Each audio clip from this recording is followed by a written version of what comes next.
Pemirsa, maraknya aksi tawuran antar kelompok remaja memicu keprihatinan publik. Ya, bahkan tak jarang timbul korban jiwa akibat tawuran antar kelompok remaja ini. Dan pertanyaannya sebenarnya mengapa ya aksi tawuran antar remaja itu masih saja terus terjadi dan masih jadi PR. Saat ini sudah bergabung bersama kami di studio Selamat Pagi Indonesia, psikolog anak dan juga remaja Mira Damayanti Amir. Dan nantinya juga pemirsa bisa berpartisipasi kalau Anda ingin bertanya dengan psikolog melalui sambungan telepon. Anda bisa kami ikutkan di kesempatan di nomor telepon 021 583 99100 dalam segmen analog Anda Tanya Psikolog. Ya, kita langsung sapa. Selamat pagi Mbak Mira. Selamat pagi, Jason. Mbak Mira, terima kasih telah bergabung bersama kami. Ini kita, ada yang lempar saya tuh tadi kayaknya ya. Nah, ada lemparan batu lagi. Ini nih yang terjadi ketika misalnya tawuran begitu ya. Banyak sekali lempar sana, lempar sini, bisa menyebabkan korban jiwa. Pertanyaan saya sederhana, ini tuh fenomena yang masih bisa dikategorikan sebagai kenakalan remaja atau jatuhnya ini sudah kejahatan atau sudah kriminal masuknya ini, Mbak? Sepertinya makin ke sini tawuran remaja itu memang tingkat ataupun intensitas kekerasannya semakin di luar nalar lagi ya gitu kan, karena alat yang dipergunakan juga sudah nggak main-main. Memang tawuran remaja ini bukan sesuatu yang baru sih sebetulnya ya. Dari kami yang Gen X di tahun 80-an juga sudah ada fenomena tawuran remaja. Cuman ya toolsnya itu sudah bukan lagi batu gitu ya, atau kalau zaman dulu tuh botol dari tukang gerobak minuman yang depan sekolah gitu kan. Tapi sepertinya ya kayak sudah terorganisir gitu kan, dengan menggunakan sajam-sajam yang saya baru pertama kali ini juga sih melihat sajam seperti itu gitu. Nah, Mbak Mira, tadi kan Mbak Mira sempat menyinggung dari zaman Mbak Mira sampai sekarang aja masih terus terjadi tawuran. Sebetulnya kenapa sih? Apakah faktor waktu zaman dulu sampai sekarang tuh masih sama? Ada beberapa faktor yang sama tentunya ya, seperti kondisi internal para pelajar ini. Namun memang kondisi eksternal itu yang semakin kompleks gitu ya. Kalau saya bisa uraikan, faktor internal itu sehubungan dengan usia remaja ini kan secara psikososial mereka ada kebutuhan untuk membentuk identitas diri. Namun kan memang tidak semudah itu. Seorang remaja bisa dengan mudah mendapatkan rumusan, saya ini siapa sih, saya unggul di bidang apa sih, saya jagonya gimana sih gitu kan.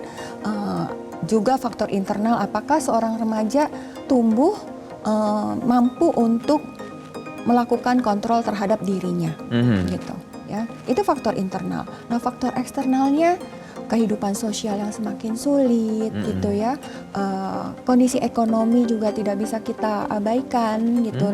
Dan juga stimulasi dari kondisi sekolah, gitu, kegiatan belajar mengajar, apakah yang mampu melibatkan semua siswa, membuat mereka menjadi merasa bermakna, merasa penting, merasa berharga, sehingga tidak lari ke Hal-hal kegiatan, saya sampai nyebutnya ini apa, semacam ekstrakurikuler ya di sekolah-sekolah ini. Jangan sampai kita memang mengkategorikan itu ya, itu miris sekali. Tapi menarik tadi Mbak Mira bilang ternyata di luar ada faktor internal, eksternal, termasuk juga pihak sekolah, lembaga pendidikan. Tapi ada faktor ekonomi.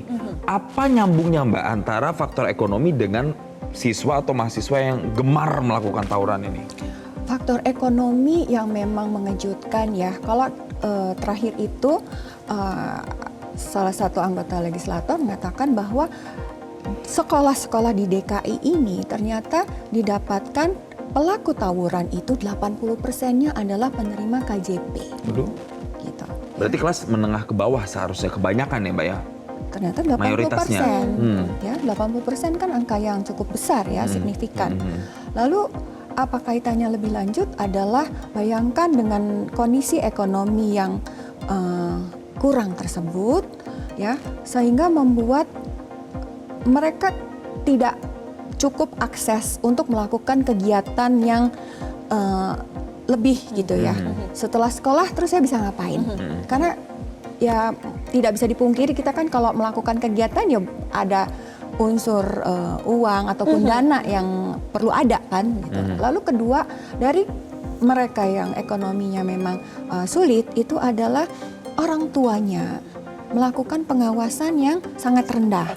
Diakibatkan orang tuanya kan memang harus melakukan harus ekstra mencari nafkah sehingga lebih banyak nggak di rumah, pengawasan terhadap anak-anak Lemah jadi kurang. jadinya. Jadi lingkungan sebetulnya paling banyak mempengaruhi ya, baik itu dari lingkungan di rumah dan juga di sekolah. Ya. Ini banyak berpengaruh terhadap kegiatan-kegiatan anak-anak dan juga pembentukan karakter anak itu sendiri. Iya, apalagi di usia remaja ini. Baik, nah Mbak Mira ini sekarang juga sudah ada penelpon yang tergabung bersama kita di studio. Ada Pak Sudirman, selamat pagi Pak Sudirman. Waalaikumsalam warahmatullahi wabarakatuh. Baik, Pak Sudirman silakan dengan pertanyaannya. Iya Ibu Damayanti ya. Nah, selamat pagi Ibu Damayanti. Ya, Kalau silakan. bagi saya tawuran itu kebanyakan di backing oleh anak aparat. Mhm. Anak aparat di dalamnya saya pernah sering sekali itu memburu atau bukan menangkap ya. Kebanyakan anak aparat bahkan dia pakai senjata. Aparat yang mengemalakan itu jadi di belakang ada yang pakai senjata. Kenapa itu anak-anak itu bisa memakai celurit, itu parang dan segala macamnya, ada kir dan segala macamnya. Itu karena ada aparat yang belakangnya. Ada aparat itu. Pasti aja ada aparat. Kalau nggak ada aparat, nggak mungkin anak-anak itu bisa tawuran. Bahkan ini di Padang ini, seringkali saya dapat di depan makonya sendiri. Mako pos Kuranji, kecamatan Kuranji itu sendiri. Di depannya sendiri itu. Kenapa ini aparat nggak bertindak? Ya, Ini pertanyaannya Pak masalah- Sudirman? Pertanyaannya kenapa ini seluruh pemangku kebijaksanaan dari pemerintah ini harus duduk bersama. Kalau di Padang ini ada tokoh masyarakat, ada lembaga LSM, lembaga dokter masyarakatnya, ada nenek mamaknya, tokoh masyarakatnya, Baik. anggota dewannya. Ini yang nggak mau duduk ini. Oke, Nggak mau kami sudah diskusinya bersama. baik, Pak Sudirman kami sudah tangkap poinnya. Terima kasih Pak Sudirman dari Padang, Sumatera Barat telah bergabung bersama kami. Ada tanggapan bahwa dirinya menemukan fenomena anak-anak ini di backing dalam tanda kutip oleh aparat begitu. Fenomena ini memang yang juga terlihat juga oleh Mbak Mira atau seperti apa?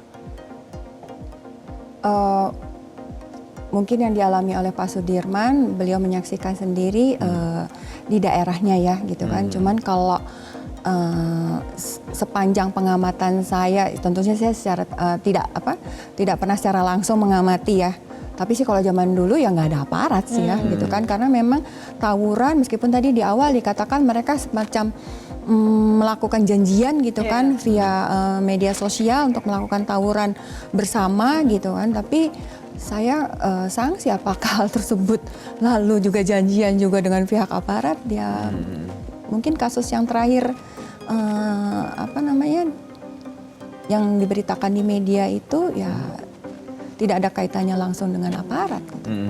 Baik, tidak semua kemudian kasus-kasus tawuran yang berkaitan dengan aparat, karena memang kebanyakan yang diobservasi adalah memang itu timbul dari komunitas mereka sendiri, dari kelompok mereka sendiri, spontanitas begitu ya, Mbak Mira ya. Baik, nanti kami juga akan melanjutkan lagi perbincangan, dan bagi Anda pemirsa yang ingin bergabung bersama kami, Anda nanti bisa menelpon di 0215839900. Kami akan kembali melanjutkan perbincangan usaha jeda berikut. Jelajahi cara baru mendapatkan informasi. Download Metro TV Extend sekarang.